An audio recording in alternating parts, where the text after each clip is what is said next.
Pour rien au monde, Mohamed Seri Diarra n'aurait raté cette cérémonie. Avec quelques-uns de ses amis, il est venu de Kati, célèbre pour sa promiscuité entre civils et militaires, la ville où les coups d'État n'affolent pas autant qu'à Bamako. Devant le monument de l'indépendance, c'est avec impatience qu'il attendait de voir le colonel Assimi Goïta, nouvel homme fort du pays, pour la deuxième fois.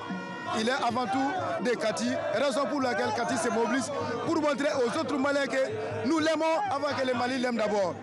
Alors qu'Assimi Goïta est officiellement devenu le président de la transition, le pays bascule dans l'inconnu.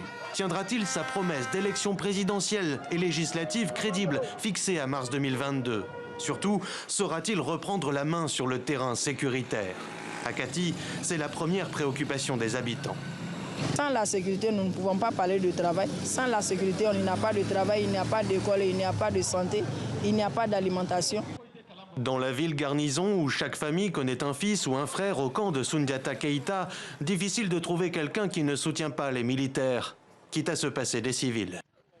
Nous fondons tous nos espoirs sur ces militaires. C'est eux qui connaissent les préoccupations de l'armée. Les civils doivent attendre que la paix revienne. Assimi Goïta compte réduire le train de vie de la présidence. Imaginez que ces sommes soient injectées dans des programmes militaires.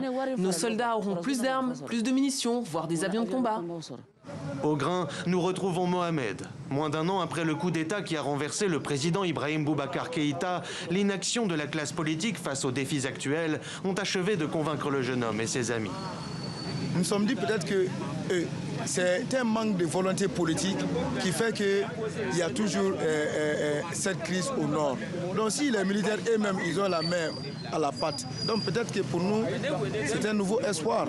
Donc voilà pourquoi nous saluons ce pouvoir transitoire à la main du pouvoir, à la main des militaires.